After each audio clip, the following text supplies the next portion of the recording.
Hello to all my Paradise fans and welcome back to my channel. For those who don't know, about 3 weeks ago, I officially became obsessed with this show after finally watching season 1 of Paradise for the very first time. I know I was late to the party, but as they say, better late than never. With that said, I'm here now. I'm locked into season 2 and I have breakdowns for the first 3 episodes available to watch or listen to now, but as I said up top, I love this show, I'm obsessed with this show, and I'm in the bunker with you all now, and we gotta talk more about those first 3 episodes of season 2. Now, what we're doing here today is similar to what I did for Severance Season 2 coverage, and that is something I want to run back if there's enough engagement for this video. So the idea is later in the week, after the episode of Paradise drop, I'll be making these separate theory videos that cover predictions that you all might have. I'll do my best to answer maybe some major questions you all might have. And of course, I'll be sharing your incredible theories. With all that being said, I've wrote down some of your questions, your thoughts, your theories. I screen grabbed various different comments I saw on my YouTube comment section, also my TikTok for my breakdowns.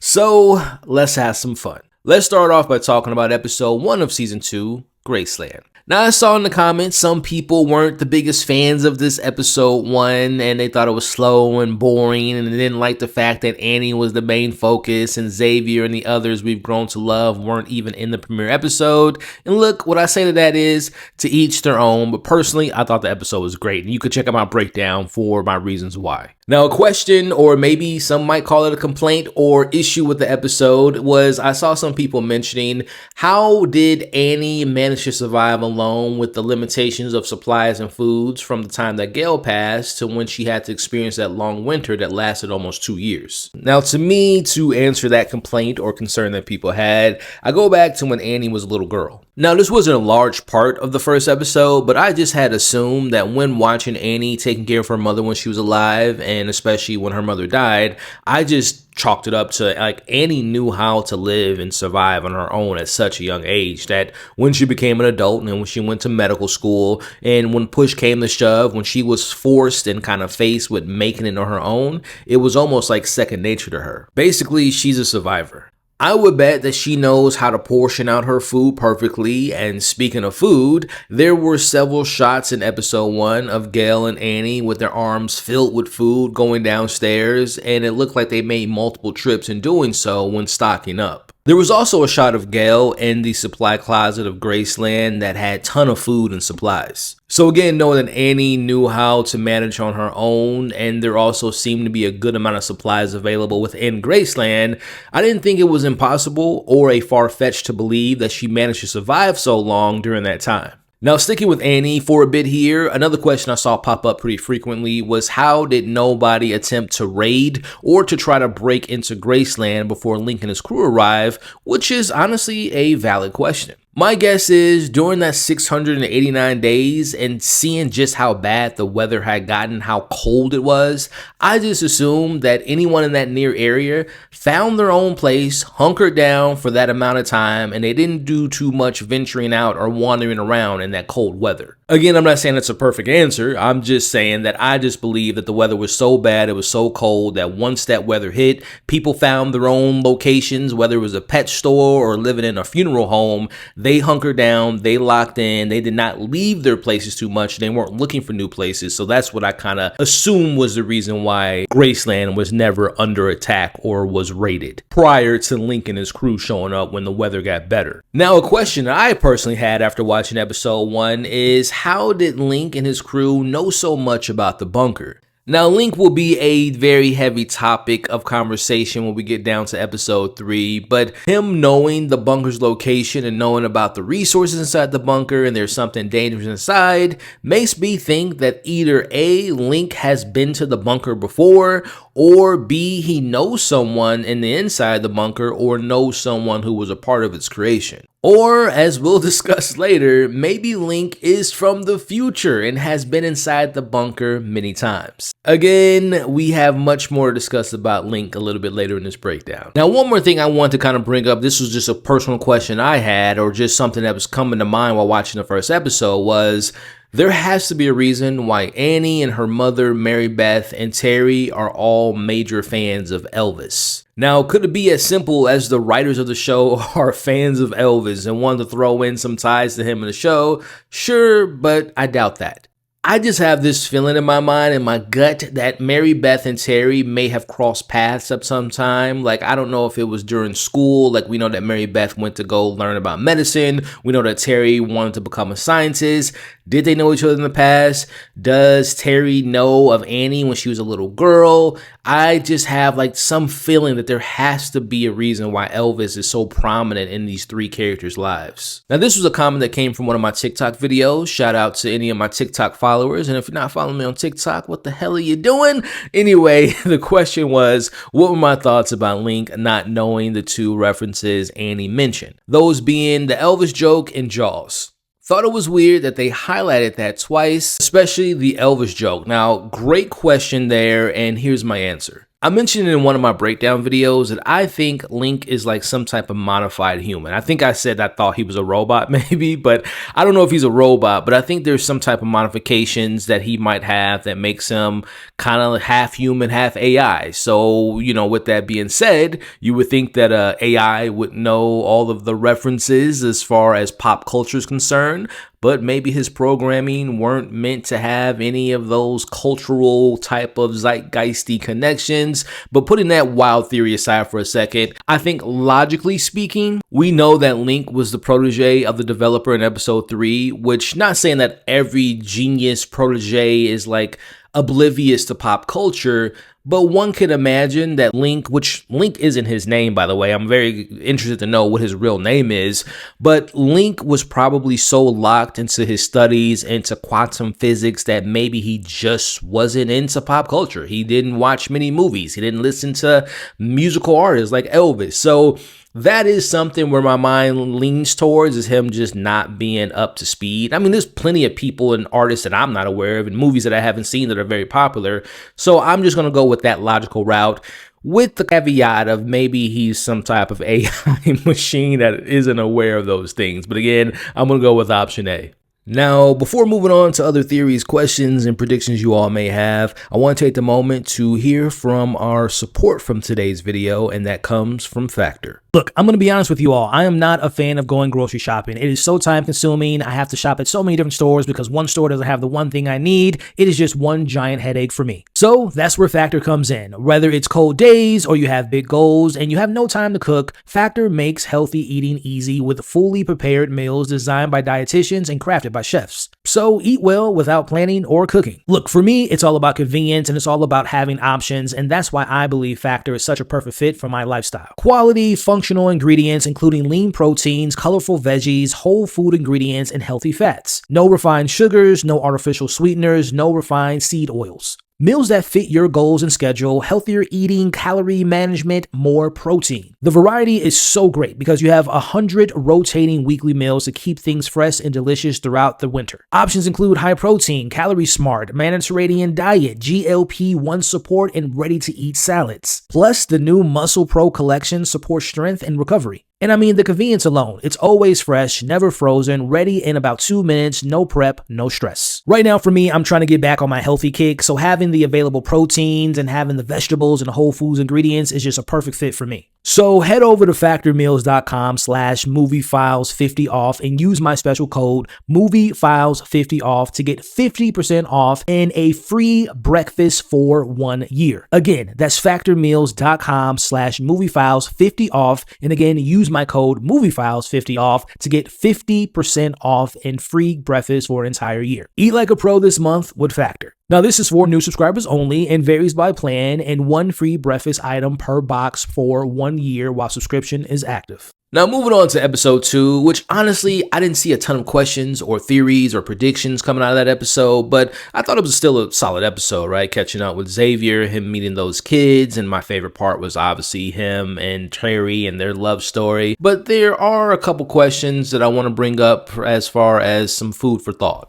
One of the things that came to mind after watching episode 2 was obviously at the beginning of the episode, we saw Xavier experiencing that headache and the nosebleed when he was in the airplane. This makes me think, and the only time we've seen people do that was, we'll talk about here in episode 3 with Billy, but obviously in this episode, and we saw that Link experiences these same symptoms, but it always has to do with Link. So was Link somewhere in the area? Was Xavier flying over Link when that happened to him? Now, sticking on Link and these symptoms, what exactly is going on? Why is it when Xavier experiences these headaches, we saw him flashing back, obviously, to when he met Terry, but more importantly, as I call it, these future visions, why was he experiencing these visions? Was it for us, the audience, to kind of foreshadow what's going to happen down the road later in the season? Or was X literally experiencing a future vision because he was in close proximity of Link? Now, we know that there were 2 survivors that stole Xavier's gear and his weapons from the plane, and later on, one of those survivors were killed by him as well.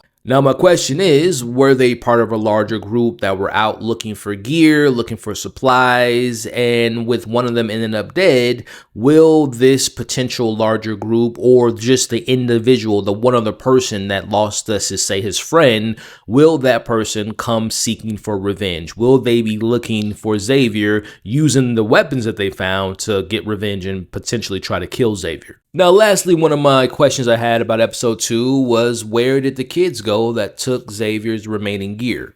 Daniel mentioned to X that they have other homes, so did those kids go to one of their other locations? Or after revealing the bunker to the kids, are the kids headed to the bunker? Will we see them again this season? Will they be in the bunker waiting for X saying, sorry again, we took your stuff, but we just thought it was better for us to be here, to be safe, because you talk so highly about this place? Okay, episode 3 time. This was, out of the 3, was my favorite episode. This felt like season 1 of Paradise. It had the pacing of season 1. It had the reveals, the mic drops, the cliffhangers, and all the crazy stuff going on. So this portion here, I want to focus on you all's questions and your theories. So let's dive into it. This comment here comes from TikTok, and it's pretty interesting. Let's check it out. It says, I kind of getting the feeling like Link is the boy Annie is having, who is gonna sent back to the past by the time machine in the bunker, and the developer and his wife finds him. That's why he doesn't know the movie references Annie was saying. Okay, so this has a little bit of one of the questions earlier about episode 1, but also a little bit more information that we learned about Link in episode 3. So the idea being that Link is the baby that Annie's gonna have, and he was almost like Terminator. We was sent to the past to maybe stop the events from the future from happening. A very science fiction theory that I love, but my only issue, and I saw a couple people bring this up, the idea that Annie's having her baby and it's going to be Link, the father of the baby, is just kind of weird to me, that he would have sex with his mom. And I don't think they're going that route. I think that's like too far-fetched in my eyes. But time travel is something that's frequently brought up that we'll talk about a little bit later. But cool theory. Personally, I just think it would be weird for Annie to have the child and the father be the child and she had sex with her son. It just doesn't really work for me. Next question comes from YouTube, and another time travel comment here, as this person said. Also, I don't think it's actual time travel. I think Link basically using quantum mechanics to send his mind back to a certain point, like maybe when he did his experiment. So he's been doing a time loop of sorts, trying to change stuff each time when he sends his mind back, which would explain why he's younger than anyone else in his class, but knows it better than anyone the professor has ever known. Guess we will find out. Him sending his mind back to certain points in time again. I do have a feeling, and I talked about it in my breakdown of episode 3, that the technology is some type of quantum machine. And I talked about Schrodinger's cat and time travel, and you can be in 2 places at one time type of conversation that we had in those breakdowns. But sending his mind back, that's an interesting theory, because it does kind of make sense in regards to him being so smart at a young age and knowing different things and what have you. So I like that theory. I like it a lot. Again, it's not relying on time travel as the answer, but quantum mechanics is definitely something that seems to be at play.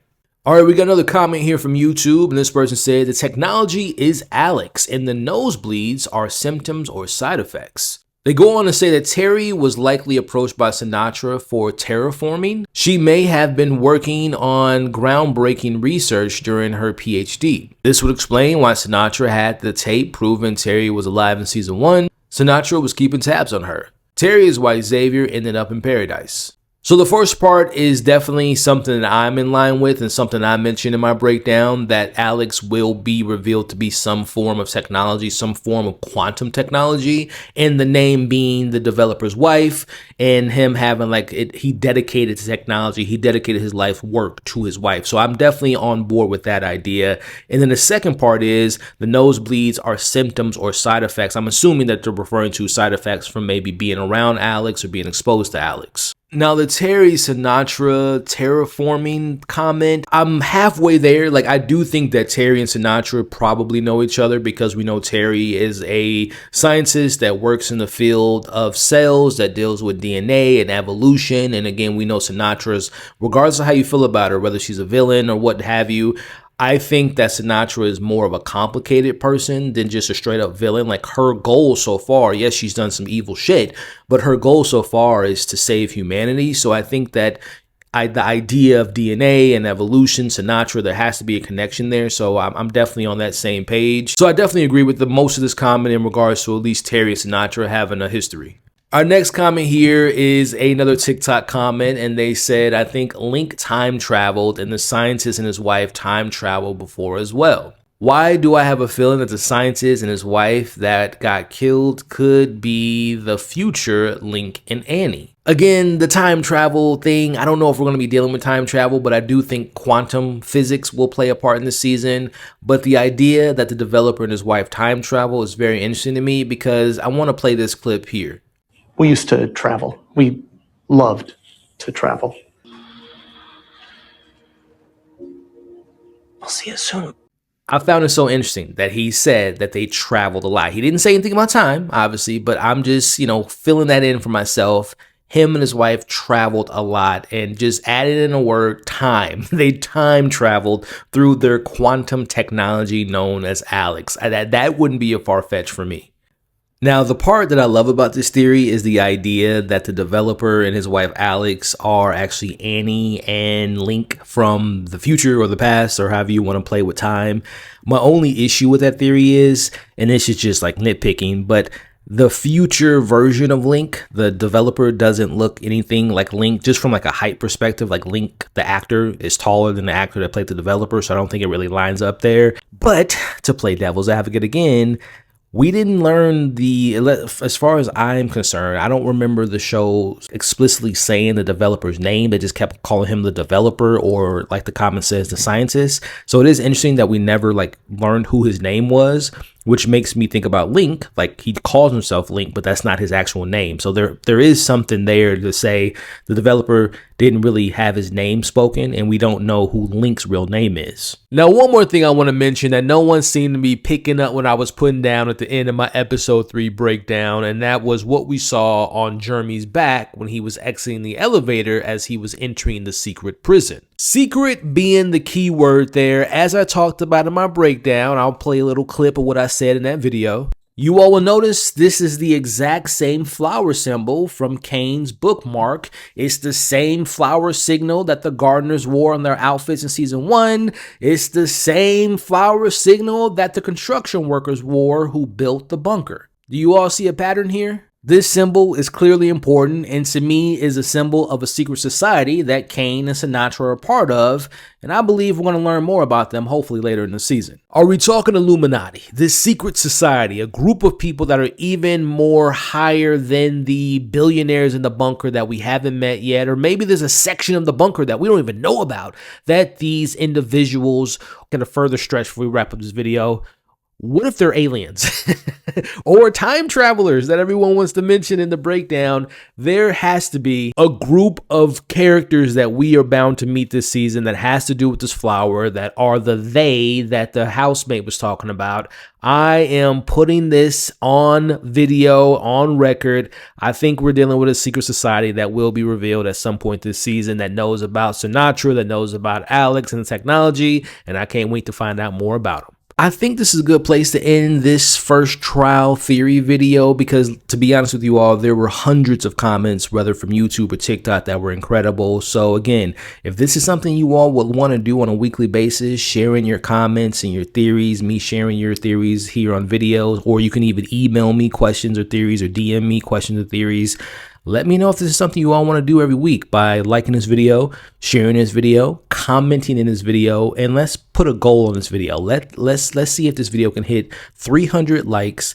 That will let me know that this is something you all want to do on a weekly basis like we did for Severance. So with all that being said, we're going to wrap it up here. I will be back next week to talk about episode 4, and we'll have more conversations and breakdowns and theories, I'm sure, whenever that time comes. But for the time being, like I said, if you all want this to be a recurrence, like, share, comment, consider subscribing to the channel. Also, if you're listening to this in podcast form, do the same thing. Let me know your thoughts in the comments below. Also, leave me a review. That would be greatly appreciated. Alrighty, y'all. Hope you had a good time. I certainly did. Again, I'll see you soon for episode 4 of season 2 of Paradise. You all be safe, and I'll catch you on the next breakdown.